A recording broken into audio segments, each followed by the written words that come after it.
Mic check.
Mic check, mic check.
Hi, hi.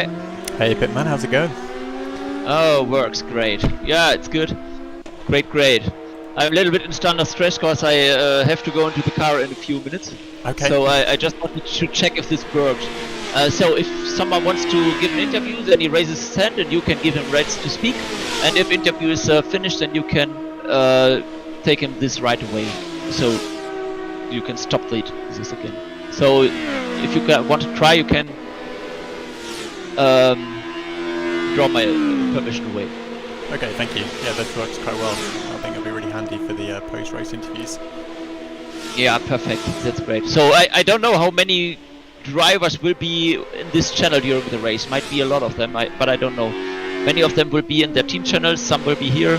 Some will raise their hand. No? So I will write a message tomorrow that the people have the opportunity to give an interview here, or to make an interview here, and that you will draw them into the live stream then. Perfect. Thank you very much for the information. Yeah, so of course I'm under stress a little bit, but I don't know how many laps he has to go until he goes in. So I just want to express my deepest thanks that you that you jumped into to do the commentary for this race. It's great. No problem at all. I'm glad to be of service, and hopefully that everything goes well tomorrow and we get some good coverage of the whole event. Yeah, I bet. It's a big event. I hope you realize that in the meantime. Well, I haven't started talking yet because I'm just trying to get familiar with it. Like, the just crazy amount of names I need to keep track of now. So yeah. I'm very much looking forward to when I have my my colleague, let's say, to assist me with just keeping on top of what's going on in the event, because there's so much to look after. Yeah. But looking forward to it. Yeah, perfect. So I go back into the car, and yeah, we can keep in touch over Discord if there are any questions. But the stream looks good, and it's great to have you. Perfect. Well, yeah, good luck when you get in the car. I hope you have a good time, and I'm sure we'll talk again soon.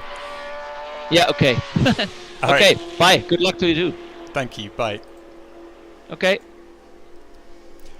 Okay, so as you heard there, I'm acting as guest commentator here on the THR for fourth endurance, which is the 6 hours of vintage Le Mans here in the P7000 and P2000 classes. We have a multi-class event with, I think, about 51 drivers, and just to just preface what's going to be happening here, we're just doing a test stream today, but also a load test of the server to make sure that the server is capable of handling the vast amount of drivers, the cars, and everything's working smoothly. Everyone's skins are loaded in, and everything else is going as it should be. But just a little bit about myself. So I'm the first time here commentating on a THR event. My name is PirateLaserBeam, and I come from the racing community called Syndicate Motorsport, which I founded a few years ago. I've leapt in at the last minute here to assist THR with commentary, covering the English commentary for this event, but I believe there's also a German commentary stream running as well, in addition to a number of live streams presented by drivers who are actually competing in the race itself, along with Pitman, who we just heard from just then, who I think has a stream running on the official THR YouTube channel as well. But extremely grateful to THR for the opportunity to get involved in the commentary stream here. Very much looking forward to helping to cover this event. And we have 2 teams from Syndicate Motorsport in this event, so I have a particular interest in covering the events from that point of view, because I've got a first-hand experience of exactly how our teams are doing, but I'll come back to those in a few moments' time. But at the moment we are in one of the practice races. I believe there are 2 practice races lined up, both of which I think are 70 minutes, and we are in the first race at the moment with 47.5 minutes remaining. The in-game time is, I think, 7:30, which is where we're seeing the sun starting to dip down a little bit. But at the moment we're following the P2000 class with Lakehouse Motorsports, which are currently running in P17 overall. And they are following Revival Series. They were a little bit closer together earlier on, but I think we're seeing the first of the pit stops from Lakehouse Motorsport as they come in. And of course, this is a driver swap enabled event, so we will have multiple drivers per car, and we will be referring to the cars in terms of their team names, but there's also a handy dandy tool that THR have put together, which will provide a little bit of information about who's actually driving that car, and that's a tool that I think will be linked in the chat tomorrow. for those who are looking forward to seeing who's actually competing from each of the teams, and I will also make sure that we get some of that information out so you can see who comprises the teams for each of the cars, in addition to who's currently driving, and a bunch of other information about the tracks, the cars which have been picked, and the associated kind of communities behind those teams. So really looking forward to covering this tomorrow, but I'm just going to use today's opportunity here just to test a bit of the functionality, make sure that my stream's holding steady, and getting familiar with all the new equipment which THR have talked me through here.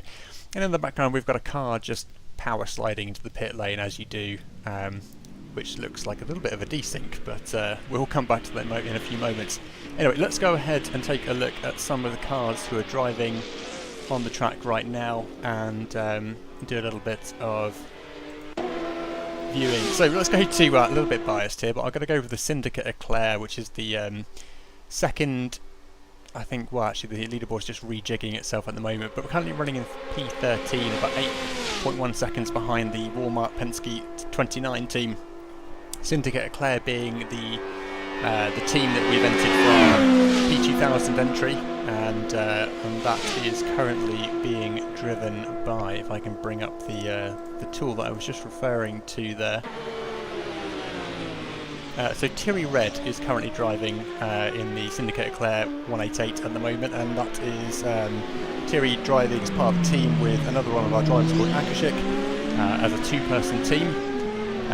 We have another team which I'll come back to in a few moments once we've had a good look through what else is happening here.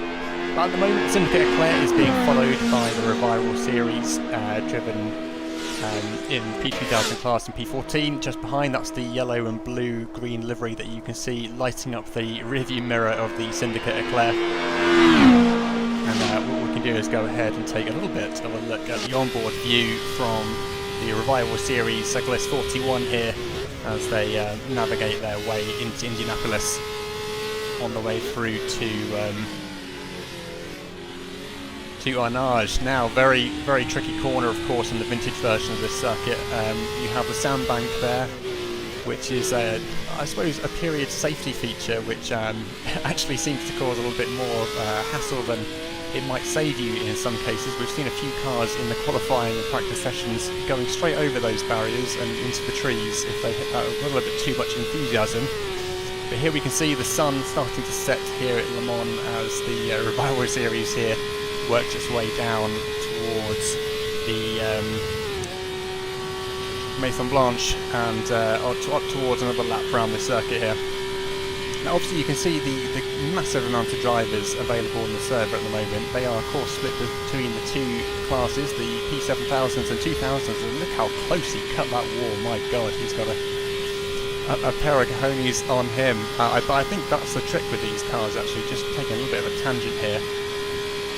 The Syndicate Eclair looking like it's heading into the pit lane there. But we've seen that with these vintage cars, one of the key aspects of driving these quickly is to make sure that you get the car sliding, because they don't have anything in the way of aerodynamic grip. It's all mechanical, and to really get the car to turn and rotate through the corners, sliding it is, of course, one of the most effective ways of doing that. Of course, you are driving very much on the edge, and a less experienced driver may find driving a car like this extremely difficult, but we have got some very quick drivers here on the grid right now, and they seem to be making this look largely very easy. You can see a little bit of flick of the tail there as the Revival Series works its way through Tetra Rouge onto the Mulsanne Straight. Again, another Ford in the foreground there, just doing the same as the rear end wants to step out a little bit. Let's take a look at the P7 position here with the P7000 class. This is MS Development 34, currently just on the way down to the pit straight, as the looks like Moisty SimRacing pulls into the pit lane there, potentially for one of their pit stops. 42 minutes left on the clock right now, and MS Development is absolutely flying through Dunlop on the way down to the S's here. Of course, the famous Dunlop Bridge here. Perfect lighting here as well at this time of day as the headlights flicker on the Dunlop Bridge, framing the sunset there quite nicely. And as I was mentioning there, a bit of a slide gets this car really going through the corners, but you can see the driver's really trying to walk that tightrope of a very fine edge before the car gives you a little bit too much oversteer, but equally getting the car rotated enough to get through quickly. Of course, with this being a 6-hour endurance race, the drivers will need to maintain a high level of focus throughout the entirety of the event, because if they let the car get the better of them at any one particular point on a track this long, picking up damage here or getting separated from your vital parts of your car, shall we say, a long way from the pit lane, will make maintaining progress in a race like this very complicated. That is, of course, one of the primary risks here at Le Mans with such a long lap time. It's a bit like putting it in the wall at the first few corners at the Nordschleife. You've got a very long way to get that car back in one piece. So a very risk-filled race, let's put it that way, when it comes to Le Mans. Especially with the first opening curves of this circuit being so demanding in terms of what you need to put the car through to get a good lap time here. If you want to maintain good race pace here, you're going to have to pushing the car very hard, and especially in the S's and around Dunlop, there's a very unforgiving set of walls there which are going to be very willing to give your car quite a substantial amount of damage at an early part of the lap, which may lead to a limp all the way back to the pit lane if the damage can be sorted out when you get there. Of course, the saving grace of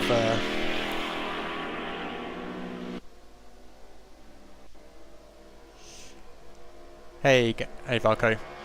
Hopefully you're hearing me okay now, but let me know if the car volume needs to be reduced relative to my dialogue.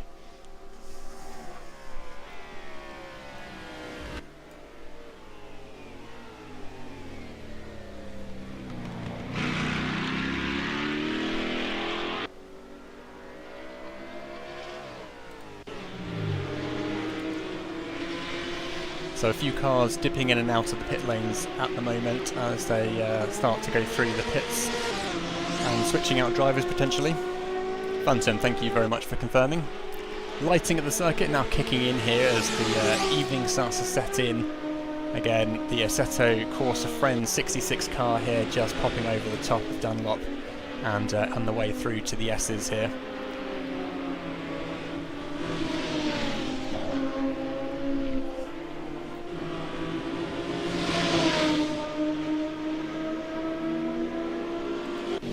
Wrap my head around here exactly where everyone is, so everyone's getting a little bit mixed up at the moment. Got the Moisty SimRacing P7000 just coming over Dunlop with the THRacing team jet ahead. Got MS Development, I think, are in first place still, but just coming over Dunlop as well. Let's go and see if we can take a quick look at what else is happening further down.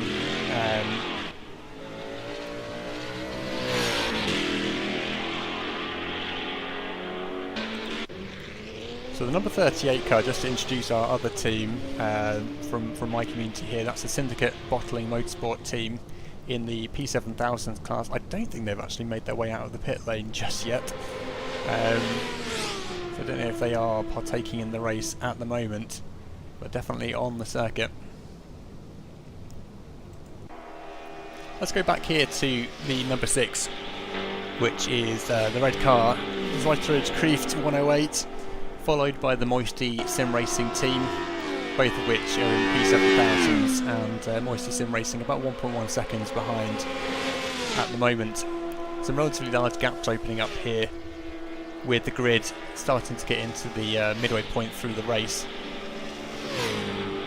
And what I'll be doing is trying to keep my eye out for any of the closer battles which develop as we go through the racing.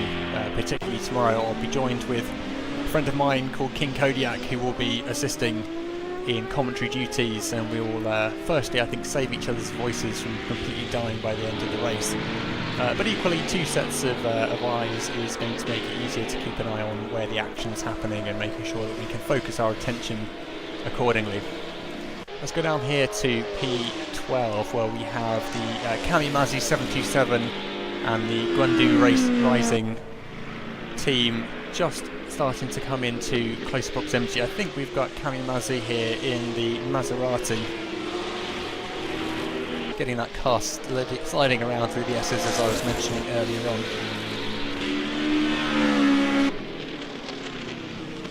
But I think, if I remember correctly, Cami Mazzi is definitely one of the faster P7s, P7000s here on the track.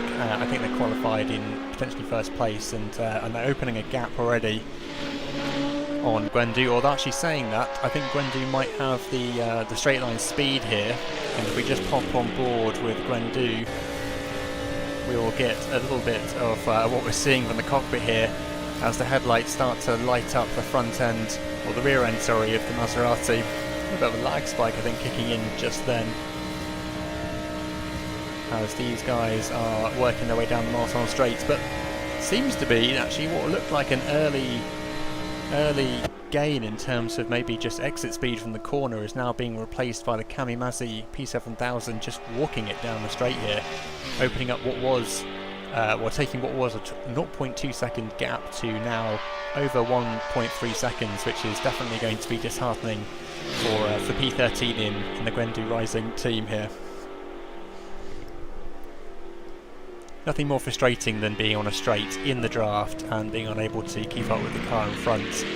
Your only saving grace there is to hope that you can claw it back in the corners, which I would assume if straight line speed isn't there, this car is more geared towards. But what you can see though up front is the Maserati by Cami Mazzi getting a little bit skew whiff coming out of the corner there, Marsan corner, and that will definitely have cost a little bit of time. But that being said, still not making a significant dent in the gap in front. Hey Felix7, so hi, I'm PirateLaserBeam. I'm joining THR here as guest commentary for the English broadcast. I will be joined by a colleague of mine, King-Kodiak, tomorrow, but I'm from a racing community called Syndicate Motorsport, and I thought I'd answer the call to THR's last minute request for English coverage here. I typically do the commentary for the events over at Syndicate, so I thought I would put my hand up for THR here and step in at the last moment. But there we go, Guendu starting to close in now on Cami Mazzi. They've managed to get past there, having managed to take advantage of a small slip up from Cami Mazzi on the exit of the corner there. We are seeing a little bit of that kind of, ooh, actually they are now drafting straight through each other. That looked like a little bit of a desync. But here in the headlights we can see the Guendu Rising Stars starting to opening a little bit of a gap here. Actually saying that, they just managed to make contact with the exterior of the track, and that will definitely have cost them a little bit of time here. But the Cami Mazzi now starting to make a comeback here, of course capitalising on any mistake that is presented by any other driver here. And we now see the Guendu Rising Stars dip in behind Cami Mazzi. I don't know if that's server desync, but I am seeing a little bit of lag spikes kicking in here and there, and I also saw these two cars merge into one earlier on, which suggests that one of them is ghosting due to potential desync protection kicking in. But there we have a car with looks like a significant amount of damage through the S's here. That's slowed down both of the Cami Mazzi and Guendu Rising Stars cars. But as they come through Tetra Rouge and onto the Marsan Straight, we'll then see from the inside view here whether the Guendu Rising Stars can take advantage of this and get themselves into the lead here. But what we did see previously was the Cami Mazzi car start to come back with the straight line speed that it has on offer. It obviously struggles with grip in the corners, but straight line, that's no problem at all. That's where this car starts to shine. And you can see the speed advantage here from the Cami Mazzi team as they start to open up another gap here. I think that's going to be an interesting dynamic that we're going to see in the race tomorrow, is the different characteristics of the cars playing into who's going to be overtaking who at which point. You know, if you've got different braking performance, different acceleration, cornering performance, and top end speed, you might get a little bit of a battle developing as we're seeing here, where Cami Mazzi can open up a significant gap on the straight, only to find that gap is diminished through the corners to follow, and that's where the other cars with perhaps a little bit more cornering performance can start to claw it back. So So it may not be a wheel-to-wheel battle the entire time, but what you will see is one of these kind of interesting dynamic battles as they get closer together, further apart, and I think the Kamimazzi 727 team are going to want to see a little bit more of the exits being perfected on some of these corners, because that's exactly where they're going to need to save that time. There's no point being extremely quick on a straight line if you can't keep it on the straight and narrow on the exits of the corner, and you know, that further diminishes your ability to get out the corner quickly. You can see that 1.5 second gap that Kamimazzi developed here is now starting to get eaten into. It's now almost halved, and coming through the corners again, we can see Gwendu starting to edge into the close proximity here, getting back into the slipstream, which is going to help here, especially through the slower corners. Looks like Kamimazzi is really struggling to get onto the power smoothly. That's leading to a little bit of time loss as the rear end steps out. Nothing of the sort happening with Gwendu Rising Stars here though. I think the car's flashing blue because that might be anti-lag protection, if I remember correctly. But we'll see how these guys continue this fight.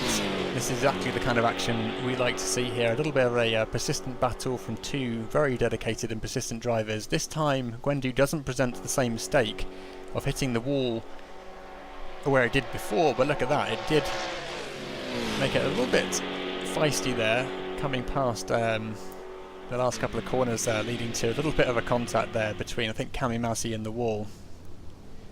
Again, a slight little lag spike kicking in there, but nothing too substantial so far.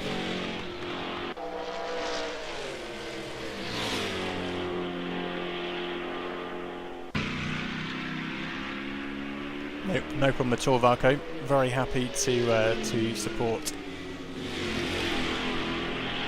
So, 29 minutes remaining, and we've got Gwendu Rising Stars starting to close in again on Kamimazzi. I think as we're coming onto the straight, we know exactly what's going to be happening here with the gap that Kamimazzi is going to open. Let's go and take a little look at what's happening elsewhere, perhaps in the P2000 class here. Let's take a look at...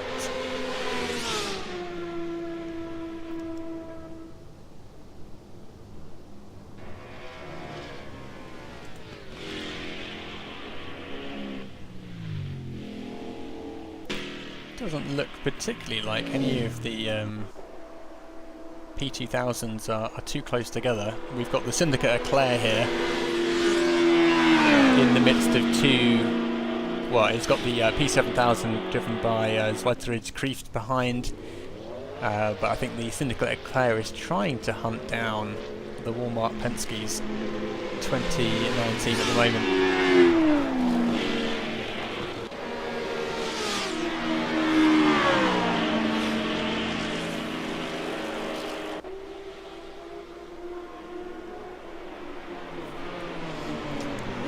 Very nice seeing the track at night here, of course, all the headlights bristling, lighting up the circuit. It reminds me of the opening sequences of the film Le Mans with Steve McQueen, which I'm sure many of the drivers here will be familiar with. But there we go, a little bit of a slip of the tail coming from a few of the cars as they come through Tete Rouge on the way through to the start of the Marsan Straight. And this is where the difference between the two classes, of course, comes into play, as you've got the interesting dynamic of multi-class racing of traffic. But at the moment, it's the Syndicate Eclair is trying to overtake the Walmart Penske 29 and seems to have made that manoeuvre work. They do seem to have a good bit of straight line speed here, and if we go on board with the Penske, you can see that they are attempting to take advantage of the slipstream here, which is just going in their favour as they manage to edge their way past with the top end speed. But there is a P7000 saying that they want to get in on the action, I think. Actually no, that's another P2000. It's the a little bit hard to tell actually. The leaderboard is telling me that a car's just gone past. I've seen a car go past. It looks like a P7000 judging by how quickly it's shifting, but I can't actually see it on the leaderboard, so I guess that's because it's out of sequence. But of course the sound of these cars in the nighttime air here at Le Mans sounds absolutely fantastic. As someone who's been to the real event at Le Mans a few times, I can attest to the the wonderful chorus of sounds that these cars make as they drive around Le Mans, especially at night time, as you hear them echoing out through the night time.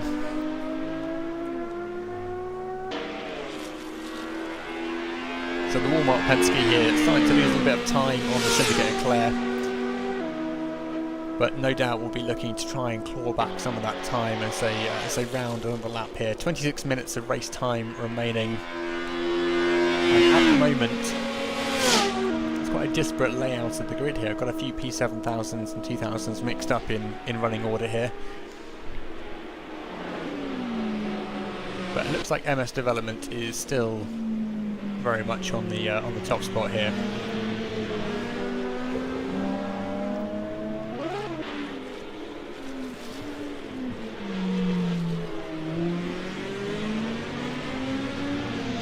And see if I can grab myself a little bit.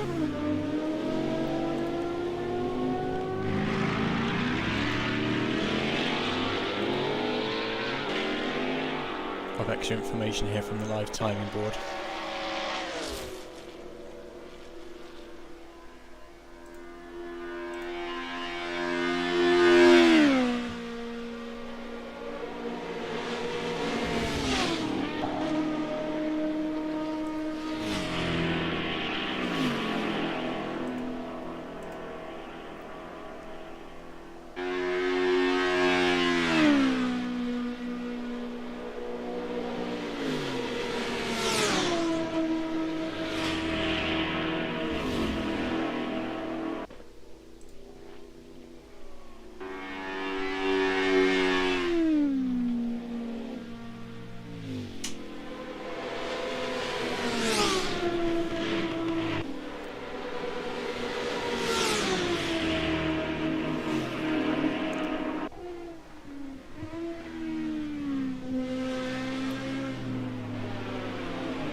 So at the moment the Walmart Penske 29 being a little bit hassled by a P7000 just working its way through here on the way through Tetra Rouge.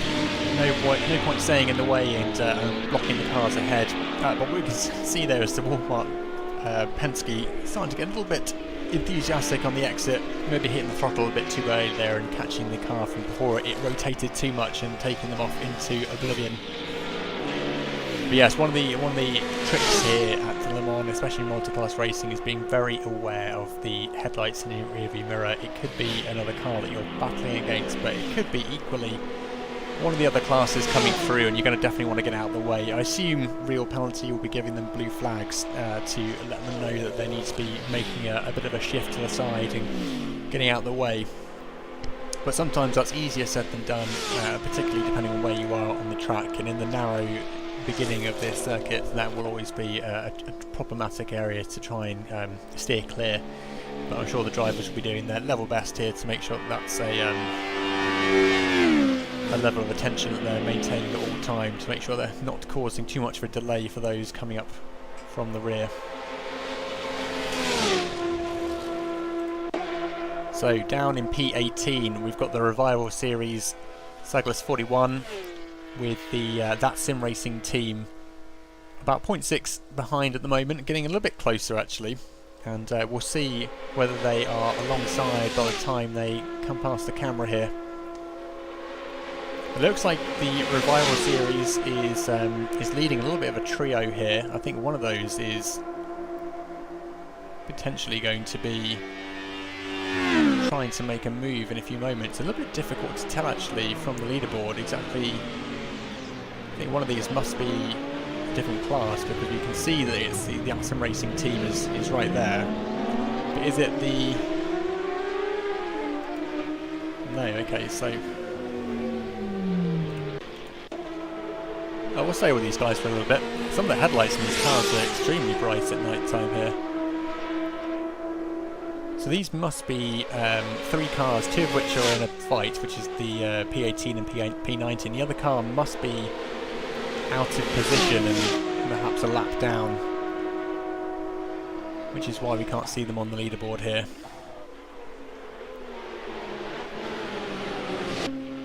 But they are staying in close formation here as they as they come through Indianapolis. Coming up to Arnage here. Arnage being the corner which I would always stand at when I was at Le Mans. Nothing nicer than being there at night time watching the brake calipers glow on the way into the corners. But there we go, one of the sandbanks there just managing to save a driver from complete oblivion. Bit of a mixed bag as to whether that's going to go in your favour or not sometimes when you hit those sandbanks. But at the moment it's the Revival series which is now behind that SimRacing team, and they're going to be trying to stay in close proximity. But we've got a P7000 starting to work its way down past the grid now, and that's going to cause a little bit of headache for these two as they try to battle, but equally we'll need to try and get out of the way to allow the P7000 through. P7000 goes on the right hand side. That looks like the number 34 car, driven by MS Development, who's currently running in P1. And that SimRacing team looks to be pulling into the pit lane there, leaving the Revival series unattested there. Syndicate Eclair just coming out of the pit lane at the moment, by the looks of it, having done a potential driver swap. Let's take a quick look at that and make sure that is the case. So yes, Thierry Red now back in the car for Syndicate Motorsport in the Syndicate Eclair. So up here in P3 we've got Curse and Vector 36, about 1 second ahead of the Akiri Blue Arrow, and by the looks of it, straight line speed going in the favour of Curse and Vector here as the gap's opening. Although you can see just how much damage it looks like Curse and Vector's picked up, having had what looks like a few scuffs with the wall, a few disagreements. Thank you, Valco.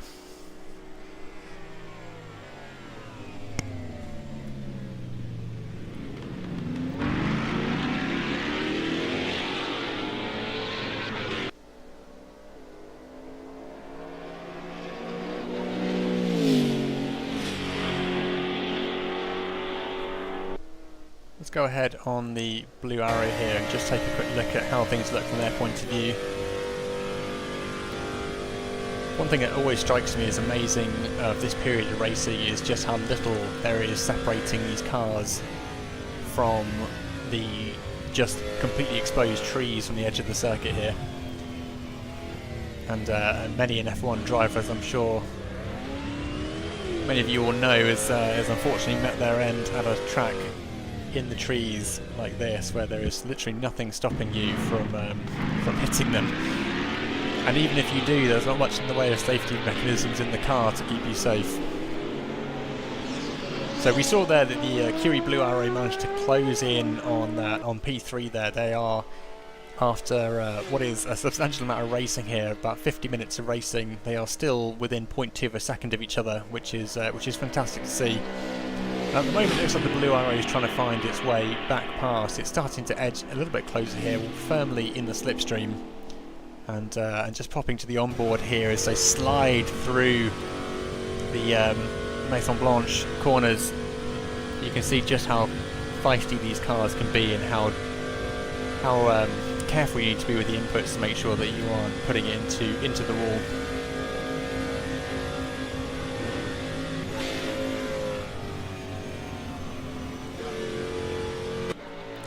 So up through Dunlop once more.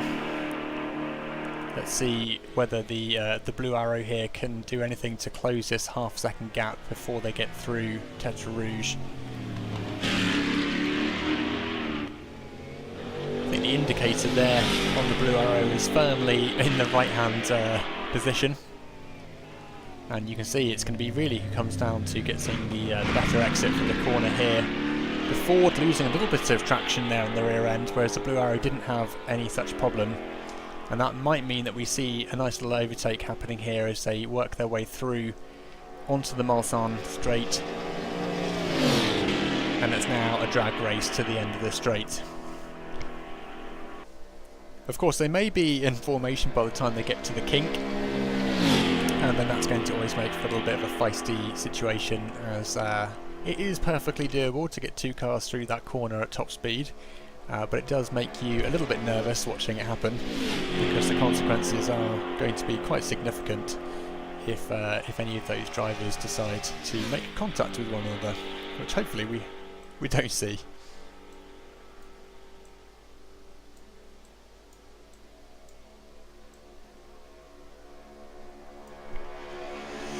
So still side by side as they come through the kink. They're not completely alongside each other, and actually the Blue Arrows have to dip in behind Curse and Vector there as they come down to Mulsanne Corner. This is where the braking is very important. Who has got the right measure of the corner? Looks like the Blue Arrow there getting a little bit off track there, but nothing too substantial. That does mean that Curse and Vector now can sit in the slipstream here and will potentially be able to get ahead by the time they get through in Indianapolis. But look at that. 2 desyncs after another. I thought one of those cars was heading off to Brazil, but apparently not. Glad to see they are still fighting, and this is fantastic racing to be seeing between 2 of these cars at this stage of the race. 15 minutes remaining, and there is everything to play for here. Bit of a slide from Curse and Vector as they come through down to Arnage. Again, a critical corner from a braking point of view, and also equally not hitting on the accelerator a little bit too early, which would definitely give you a bad time if you were to hit that sandbank with any level of enthusiasm beyond a small bump. Looks like Curse and Vector's actually lost out by about almost a second through that little sequence of corners, and that's definitely working in Blue Arrow's favour here. Of course, these 2 are well behind the race leader at the moment by about 26 seconds, which is a pretty tall order to try and close in that time. But in the meantime, let's go and have a look at the P2000s. I think we've got these guys are in the pit lane at the moment, which would explain why they are so consistently close together. Let's take a look down here. We've got the Belga Racing 3 and the GPL Racer 98 teams. About 1 second between these guys as well. A little bit more traffic on the circuit in this part of the part of town, and I think we're just seeing them coming through Indianapolis by the looks of it. Yep, that's Arnage coming up next. Catching a little bit to the sandbank on the way out there from the Belga Racing 3 team, but managing to keep the car in check before disaster struck. But that 1 second gap is now converted into a 6 second gap, which is pretty significant. In the background there you can see a couple of other teams a little bit more close together, and that's the GPL Racer and the Assetto Corsa 50 team.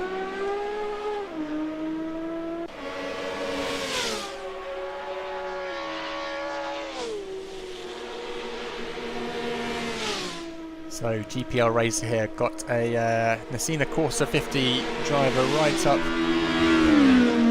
in their review mirror, about 0.2 seconds behind, but it looks like a slight desync again. Actually, no, that is just a big crash. I thought they desynced and come back, but no, they have clearly not come back. They are very much in another realm there as they go cartwheeling off into someone's back garden. That leaves GPL Racer in P28 rather uncontested at the moment, as they navigate through the start-finish straight. Let's go back to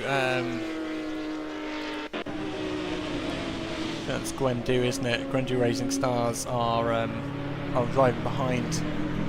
What, they have a P7000. Sorry. Let me get that straight. Walmart Penske 29 in P9 has got the P7000 from Gwendu, I think, just behind them. That's been overtaken. Blue car in front here, or white car, sorry. No, that is a blue car. Getting very much in the way. It seemingly has no headlights anymore.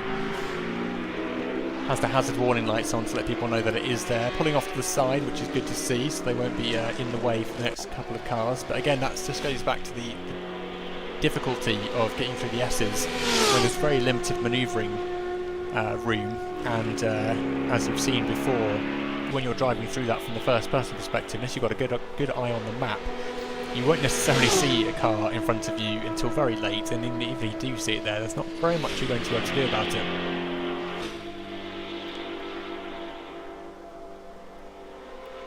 Let's take a look at the Moisty SimRacing team here in P5. They have the Slide Through Crease team in the rearview mirror, but still about 1.5 seconds behind, so a little bit of work to do there from P6 if they want to catch up with the Moisty SimRacing team.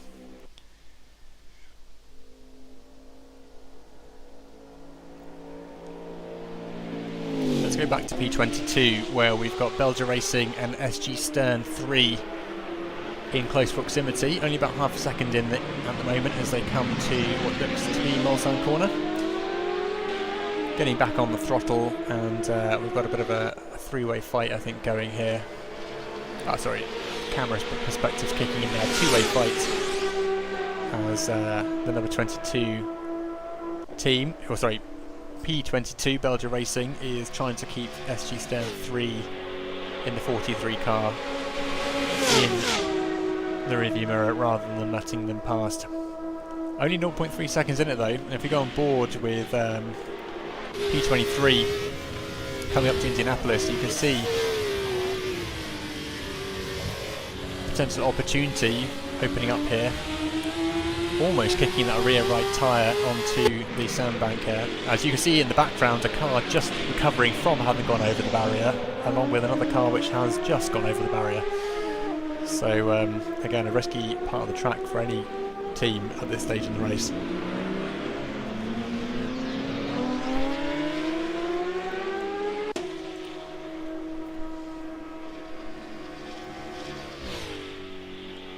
So 0.1 seconds in it, 10 minutes left on the race clock, and P22 and 23 here are very much fighting in the latter stages of this lap. We'll see actually from the first person point of view how close to the walls they'll be getting here. Significant amount of gap being opened there by THRacing. Just in that matter of that one corner, I think they really didn't hold back there at all. And that's opened an 8/10 gap from what was 0.1 previously, so pretty significant gain there just through the course of one corner.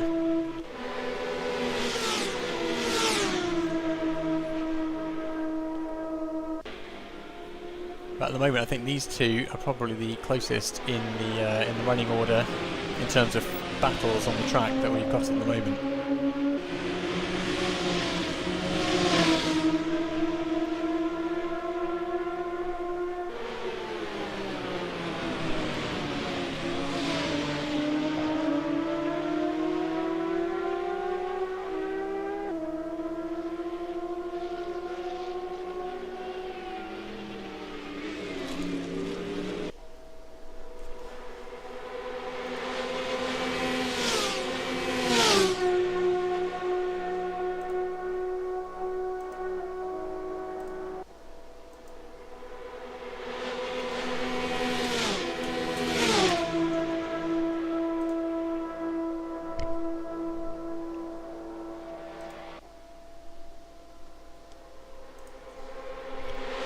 So as we enter what will be the last 8 minutes of this race, we still have two of these P2000 cars, the number 20 and 21 positions, within about 1 second of each other.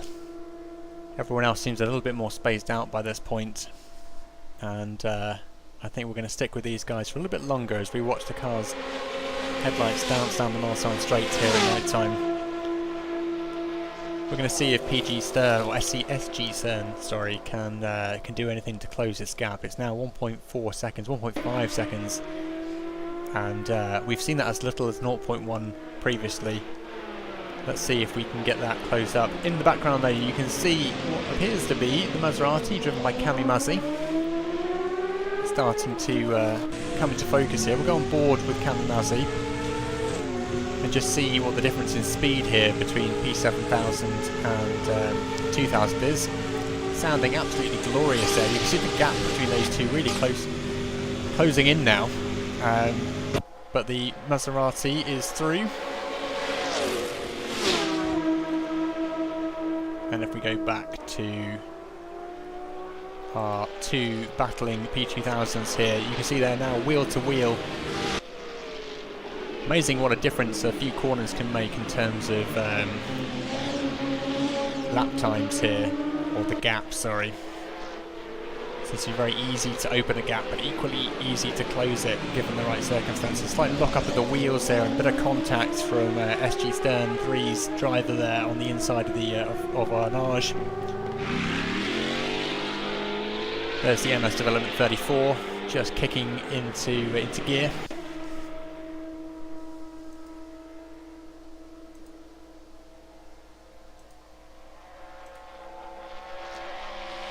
Here we go, 6 more minutes of race time, and looks like we've got a similar situation here of P20 and P21 still fighting, but SG Stern has opened up a little bit of a gap here. It seems to be getting a little bit closer, and we're going to go on board as, oh my god, our Belgian Racing almost putting it into the wall there, but recovering just in the nick of time as they now lose a bit of time to their main rival here. But in the rearview mirror you can see what it looks like when a P7000 comes past. That's going to be the MS Development 34 car coming in, and they were both fighting to get into the pit lane there, which was a little bit exciting at this stage of the race. But it's 1 AM in-game time. That looks like the Syndicate Eclair car just chilling out there in the middle of the pit lane. Wonder why they're sitting there. Let's go ahead and see if we can find ourselves a little bit more action. So here we go. Oh no, I had something there for a second, but it seems to have eluded me now.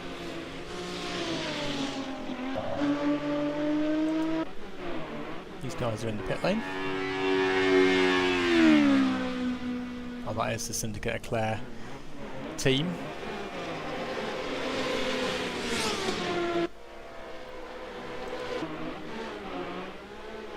I think the pit stops do make for a little bit confusing lap time or gaps here.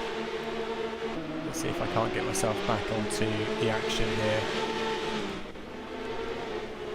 Ooh, the SG Stern team in the P7000 class are getting a little bit too detached from the grip in the S's there, almost losing the car and putting it into a wall, but managing to recover. Getting it onto the Mulsanne straight now as they maintain P2 position, but they're 158 seconds behind Curse and Vector, which is the current race leader. So I don't think we're going to be seeing them closing that kind of a gap in the next 4 minutes, but look to be on a pretty solid podium here at the moment with a 32-second gap behind them.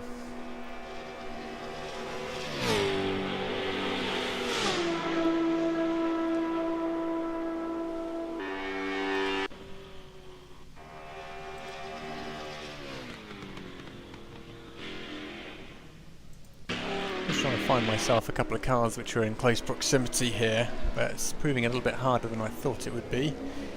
Some of these cars do seem to be just sitting in the pit lane. I think the other Syndicate team are still in the pit lane. I don't think they're actually done any driving, unless they got taken out early on.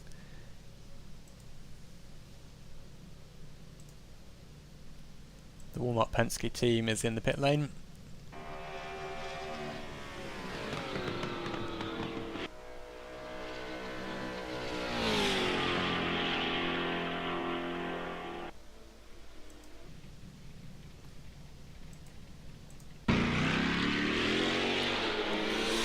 We're going to stay here with SG Stern for a little bit longer until we see any other battles developing on the circuit.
SG Stern there almost making a dramatic entry into T1 and taking a large amount of wall with them, but managing to just by a gnat's whisker avoid contact.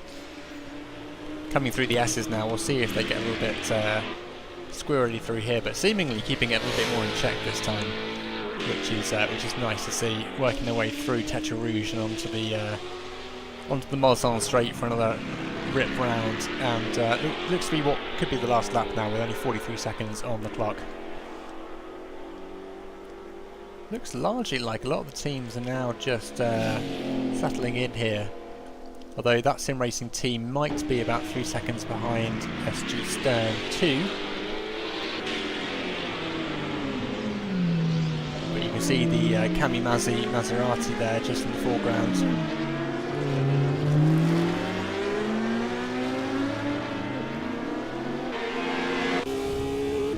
The speed difference between that P7000 and the car that we're currently with in that SimRacing Team 2. No chance at all in terms of top end speed.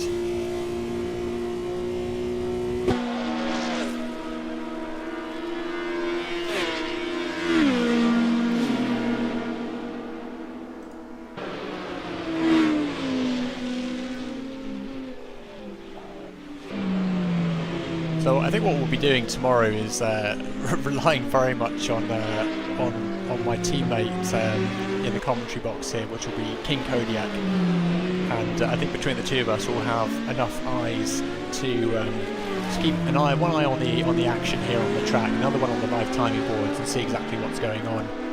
I know that King-Kodiak's a real dab hand when it comes to commentary, with many more years of experience doing it than I have personally.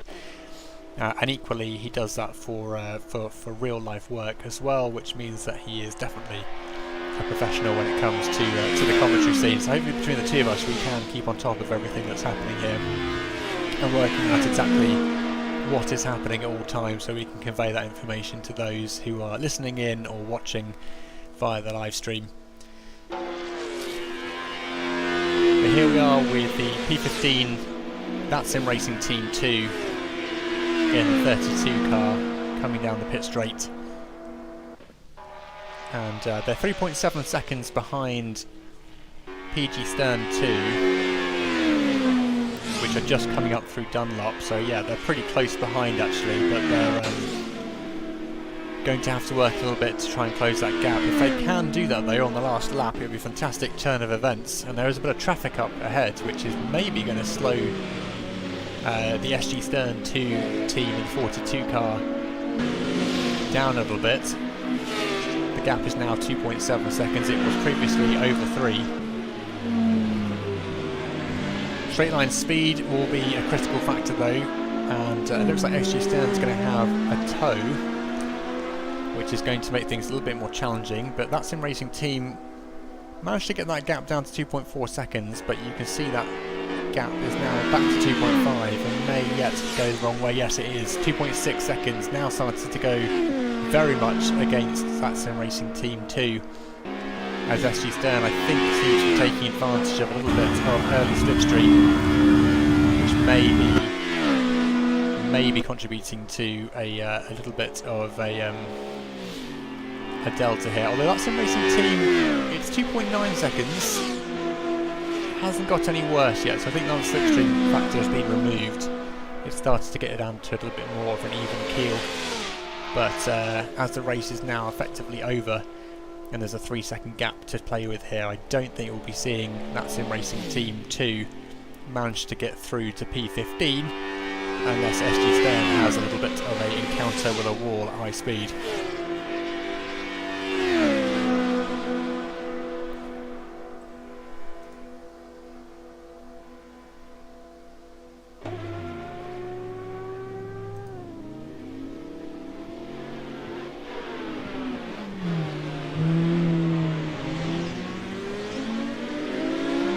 Navigating Mulsanne corner there.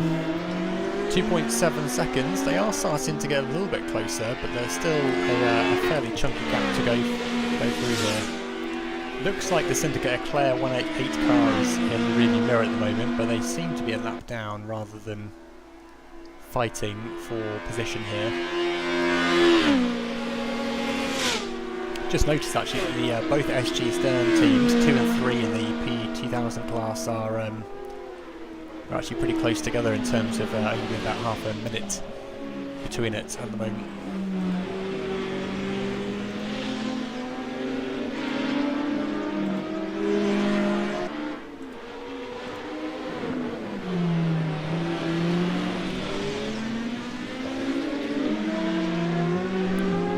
So as we stick with these guys heading back to the start-finish line, we will stay with them and see where they finish. But I think that SimRacing team is resigned to its fate now. 3.3 second gap opening up here, which is significantly too big at this stage, unless we see an issue from SG Stern coming through the couple of corners that there are left to go.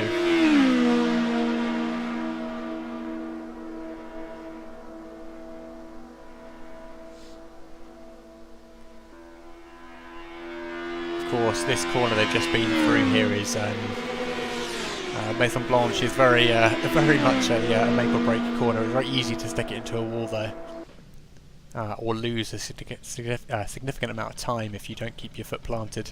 But there we go. End of race number 1. I think that's where I'm going to call it a day for the test stream. I think everything's working suitably well, and we're all ready for tomorrow. I'm going to do myself a favour and just give my voice a break and not cover race number 2, so that I've got something left to give tomorrow for the 6 hours to come. Although thankfully I will have some assistance in the commentary box to in the form of me, no less. Ah, King-Kodiak, very good timing, sir. How are you? Yeah, just as you're wrapping things up. Well, hello, Mr. PirateLaser. Hello. How are things going? I literally had just finished one commentary, and I saw that you were here, so I thought I'd mosey on over and introduce myself. Very nice, very nice. Well, we just finished the first of the 2 races of test streaming this evening, and everything's seemingly going swimmingly. Although I am getting my head around the fact that there are 50 names to keep track of. Oh my! And that's just the teams. Of course, there are 3 drivers in some of those teams, so it's a lot of people and parts to keep an eye on. So by the time the checkered flag falls, we'll just about have got it. Yes, exactly. I honestly do feel like that. Well, we will have a lot of fun during the 6 hours that await us tomorrow, of which I am very much looking forward to, sir. Me too. We'll have to have a little bit of a chat about how we cover how you can see what I'm looking at, so that you can have a hope and hell's chance of talking about it. We will bat out the finer details tomorrow at some point. Yes. But just to give you an FYI, this is a stage channel, so drivers can arrive in here and put their hand up to be interviewed, so we can bring them in and talk to people as we see fit, which is what Pitman, who from THR, is organised, which is very, very handy. And I will send you all of the links for all the various screens, and I hope you've got a lot of monitors, because there's yeah, I'll manage it. So much information. But yes, let's catch up tomorrow then and go through a little bit of the finer details to fine tune everything. But yes, everything is so far ready to go, and the stream has been holding pretty solid for the 70 minutes we've done so far. Excellent. Very much looking forward to it. Fantastic. Okay, great. Well, I was going to drop off here, but I don't know whether you want to have a little bit of a chat before I disappear, or we can just catch up tomorrow. We will parlay tomorrow, so we will let our adoring audience go for the night. Very good. Okay, well, yeah, let's catch up tomorrow, and thank you for everyone in the stream for watching. Hopefully you've been able to get a good gist of what's going on, and the coverage has been okay. And we shall see you all tomorrow for the big race day. Shall indeed. We will see you then. All right, cheers.